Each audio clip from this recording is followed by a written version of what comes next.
میں جو چیز سامنے رکھنا چاہتا ہوں وہ میں 5-7 منٹ میں 10 منٹ میں رکھ دیتا ہوں. اس کے بعد سب لوگ اپنی رائے دیں اور پھر ہم ایک نتیجے پہ پہنچیں گے انشاءاللہ. سب سے پہلے تو میں آپ کو کلیئر کروں کہ میں یہاں پہ ایک صحافی کی حیثیت سے آپ کو کچھ فیکٹس بتانا چاہتا ہوں. نمبر 1 یہ ہے کہ نارملی ایسا نہیں ہوتا جیسا پاکستان میں ہوا ہے.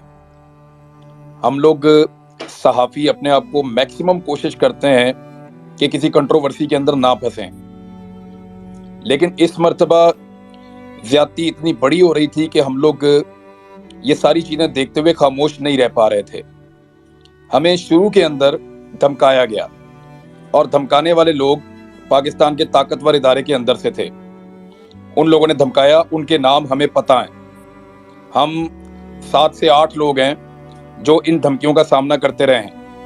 ایون گالیاں تک دی گئی ہیں کچھ لوگوں کو. میں پھر آپ کو کہہ رہا ہوں کہ 7-8 لوگوں کو گالیاں تک دی گئی ہیں اور وہ لوگ موجود ہیں سارے کے سارے. ایک ہمارا دوست شہید ہو گیا صرف.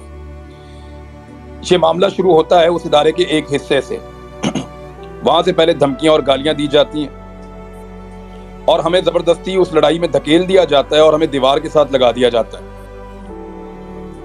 تو ہم یہ کہہ رہے تھے کہ ہمیں بولنے کی اجازت دی جائے. ہمارا کسی پولیٹیکل پارٹی سے کوئی ایفیلیشن تو تھا نہیں، لیکن ہم یہ کہتے تھے کہ ہمیں صحیح اور غلط بتانے کی اجازت دی جائے، ہمیں اپنی رائے دینے کی اجازت ہونی چاہیے.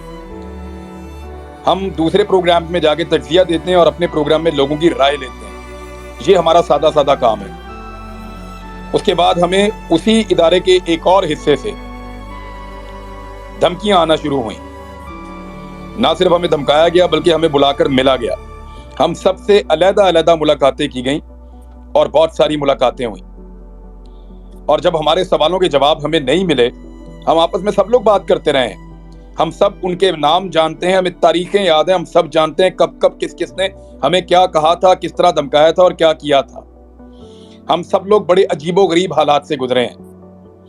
صابر شاکر صاحب نے اس کو سب سے پہلے پریمپٹ کر لیا تھا. وہ پاکستان سے چلے گئے کیونکہ ان کو آئیڈیا تھا کہ آنے والے وقت میں اس رجیم چینج آپریشن کے بعد کیا ہونے والا ہے. صابر بھائی نے مشورہ بھی دیا تھا کہ یہ وقت عقل مندی سے کام کرنے کا ہے، آپ لوگ پاکستان میں نہ رکیں.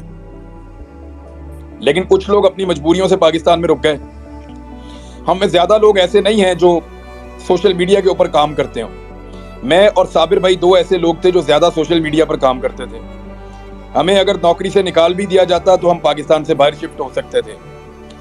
تو صابر بھائی کی تو نوکری چلی گئی، اے آر بھائی کی وہ پاکستان سے باہر شفٹ ہو گئے. اس کے بعد ان کے چینل کو دھمکایا گیا کہ اس کو تنخواہ بھی نہیں دینی. صابر بھائی کو یہ دھمکی بھی دی گئی کہ ہم آپ کو جہاز میں سے اٹھوا لیں گے.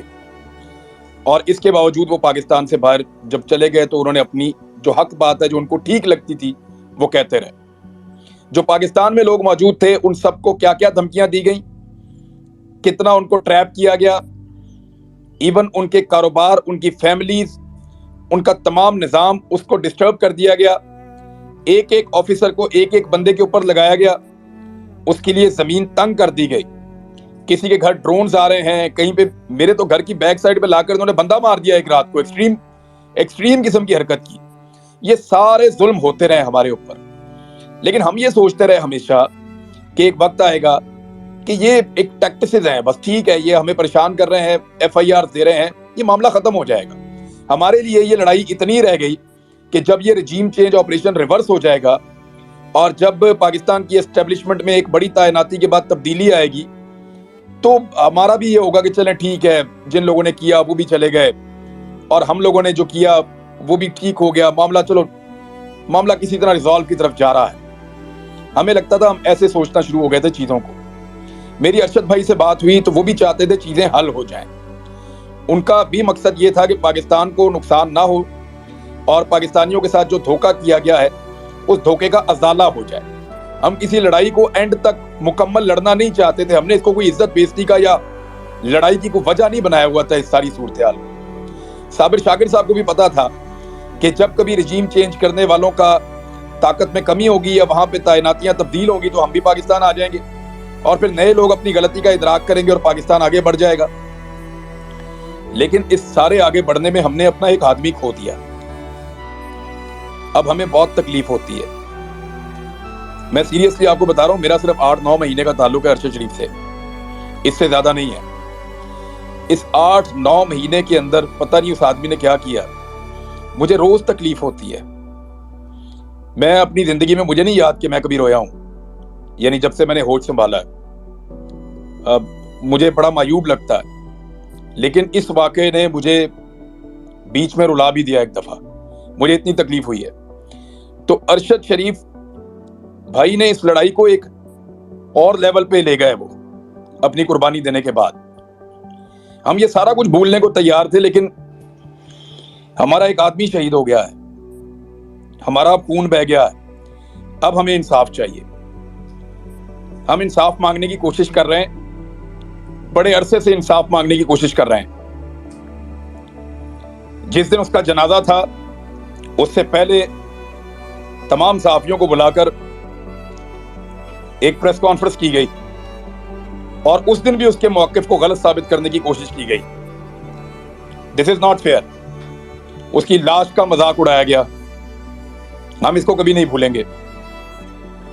ٹارچر کے بھیانک تجزیے پیش کیے گئے، ہمیں اتنی تکلیف دی، میں 2 دن جاگتا رہا ہوں۔ جس کو میں فون کرتا تھا، میرے دوست وہ رو رہے ہوتے تھے کہ یار اتنا ٹارچر کیا ارشد شریف پہ۔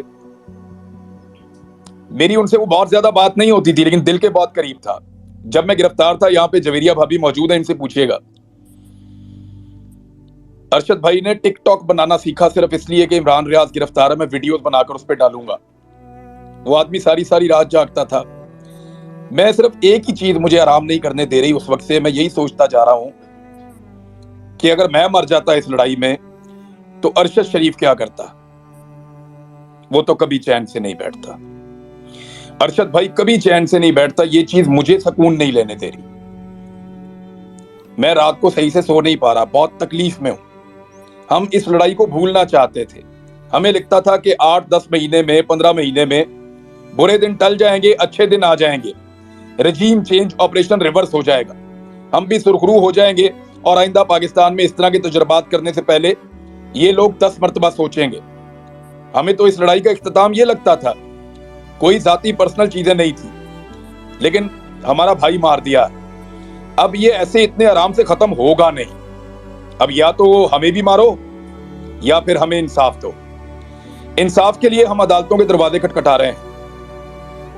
ہم نے اس عدالت کا دروازہ کھٹکھٹایا ہے جس کا دروازہ ارشد بھائی نے اپنی زندگی میں کھٹکھٹایا تھا۔ اس کو بھی یقین تھا اس کو انصاف ملے گا تو عدالت سے ملے گا۔ ہمیں جسٹس اطہر من اللہ صاحب نے اسلام آباد میں پروٹیکشن دی تھی کہ گرفتار نہیں کیا جائے گا۔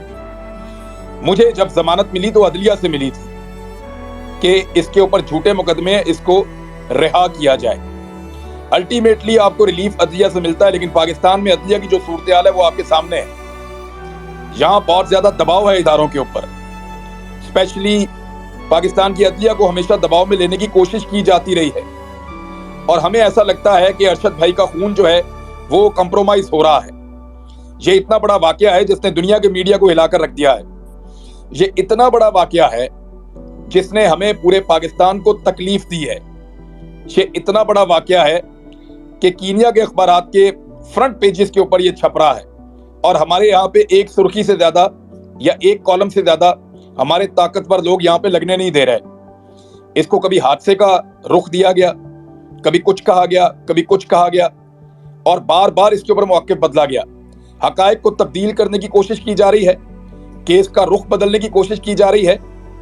میں اس کیس کے بارے میں، کینیا میں کیا ہوا اس کے بارے میں بات نہیں کر رہا، لیکن میں اور میرے ساتھی اور وہ خود ابھی آپ کو بتائیں گے سب لوگ، ہم سارے گواہ ہیں کہ کس نے ہمیں تنگ کیا تھا، ہم سارے گواہ ہیں کہ کس نے ہم پہ FIRs کروائی تھی، ہم سارے گواہ ہیں کہ کس نے ہمیں گالیاں دی تھی، ہم سارے گواہ ہیں کہ کس نے ہمیں دھمکیاں دی تھی، ہم سارے گواہ ہیں کہ کس نے ہمارے اوپر پاکستان کی زمین تنگ کر دی تھی۔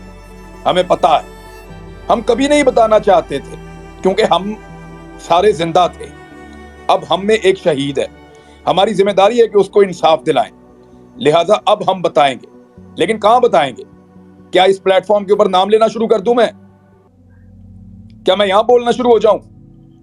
مجھے کوئی قانونی فورم چاہیے، ہمیں کوئی ایسا پلیٹ فارم چاہیے جہاں پہ ہم سب جائیں اور جا کر اپنا اپنا بیان ریکارڈ کرا کے بتائیں کہ وہ کون تھا جو یہ ذلت اور رسوائی کی کہانی لکھ رہا تھا، وہ کون تھا جس نے ہمارے لیے زندگی کو تنگ کر دیا تھا۔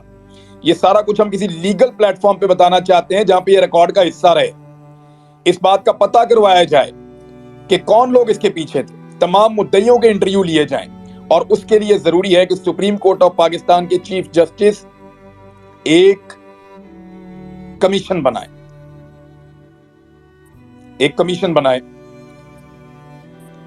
اپنے سرونگ ججز کی زیر نگرانی جو کام کرے، اور تمام لوگ اس کے اندر اپنے سٹیٹمنٹس جا کر جمع کروائیں، وہ اس کی رپورٹ مرتب کرے اور یہ سلسلہ ختم ہو۔ پاکستان کو مذاق بنا کے رکھ دیا ہے۔ اب ہمیں یا تو ارشد شریف کا قرض اتارنا ہے تو سب کو مل کر آگے بڑھنا پڑے گا۔ دیکھیے اس کے جنازے میں کتنے لوگ آئے، آپ سب نے دیکھا۔ کیا ہم صرف جنازوں میں شرکت کرنے والے لوگ ہیں؟ کیا ہم کسی کو انصاف نہیں دلا سکتے؟ یا اگر کوئی زندہ شخص ہے اور وہ انصاف مانگ رہا ہے تو اس کو انصاف نہیں ملے گا؟ وہ چیختا چلاتا اس دنیا سے چلا گیا، چیف جسٹس کو اس نے لیٹر لکھا، سب کو بتا رہا تھا، ٹی وی پہ کہہ رہا تھا، جنگل میں پڑا ہوا تھا 2.5 مہینے سے، ایک ہی قمیض کے اندر وہ ویلاگز کر رہا تھا، اس نے خود بولا اپنے منہ سے۔ تو کیا جنازوں میں شرکت کرنی ہے؟ کل ایک کا جنازہ پڑھ لیا، آج دوسرے کا پڑھ لینا، پھر تیسرے کا پڑھ لینا، اور ایک ایک کر کے سارے مارے جائیں گے۔ جو بھی سچ بولے گا مارا جائے گا، جو آئینہ دکھائے گا، سوال پوچھے گا، مارا جائے گا۔ یہاں پہ اس سلسلے کو آپ سب روک سکتے ہیں۔ مجھے آپ سے یہ کہنا ہے کہ میرے پاس ایک طریقہ ہے آئین اور قانون کے مطابق، اور وہ طریقہ ہمیں ارشد شریف نے بتایا ہے کہ قانون کے مطابق انصاف مانگو، خط لکھو، چیف جسٹس آف پاکستان کو خط لکھو۔ میں نے آج چیف جسٹس آف پاکستان کو خط لکھا ہے، میں نے جا کر اس کو لیٹر باکس میں ڈالا ہے۔ لکھو چیف جسٹس آف پاکستان کو خط، اپنا آئینی اور قانونی حق استعمال کرو۔ اتنے خط لکھو کہ ورلڈ ریکارڈ بنا دو، پورا پاکستان خط لکھے، اوورسیز پاکستانی خط لکھیں، لاکھوں خط پہنچنے چاہیے سپریم کورٹ آف پاکستان میں روزانہ۔ آج شروع ہو جائیں، اگلے 10 دن تک خط لکھیں، روز خط لکھیں، سارے خط لکھیں، بچے لکھیں، خواتین لکھیں، بزرگ لکھیں، نوجوان لکھیں، سٹوڈنٹس لکھیں، مزدور لکھیں، تمام لوگ خط لکھو خط اور بھجواؤ چیف جسٹس آف پاکستان کو، جھنجھوڑو اپنے ایوانوں کو، اور وہاں خط میں صرف چھوٹی سی ڈیمانڈ کریں اپنے الفاظ میں کہ ارشد شریف کو انصاف دلوائیے اور ایک انڈیپینڈنٹ جوڈیشل کمیشن بنوائیے جہاں پہ جا کر ہم تمام حقائق رکھیں۔ ہم یہ گھنونے حقائق قوم کے سامنے نہیں رکھنے چاہتے۔ کپڑے اتارنے کا شوق کسی اور کو ہوگا، ہمیں کسی کے کپڑے اتارنے کا یا کسی کو ذلیل کرنے کا شوق نہیں ہے۔ یہ ہمارا اپنا ادارہ ہے، ہمارے اپنے لوگ ہیں، لیکن اگر ہم کچھ بتانا چاہتے ہیں تو ہمیں ایک فورم چاہیے جہاں پہ جا کے ہم یہ ساری انفارمیشن دیں۔ تو میں آپ کو یہ نہیں بتا سکتا، میں نے صابر بھائی کو بتایا ہے کہ یہ کیسے ہوا خط لکھنے والا معاملہ، لیکن یہ ارشد بھائی کا آئیڈیا تھا۔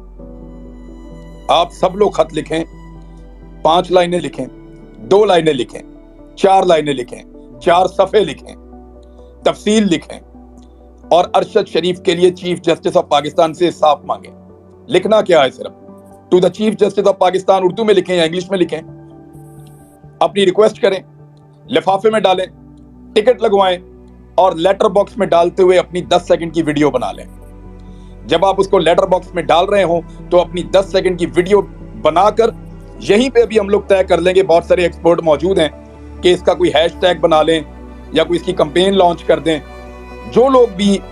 جو شخص بھی لیٹر ڈالے چیف جسٹس آف پاکستان کو انصاف کے لیے، وہ ایک جملہ وہاں بول دے کھڑا ہو کے لیٹر ڈال کے کہ ارشد شریف کو انصاف دیجیے، اور 10 سیکنڈ یا 5 سیکنڈ کی وہ ویڈیو سوشل میڈیا پہ اس ہیش ٹیگ کے ساتھ ڈال دیں۔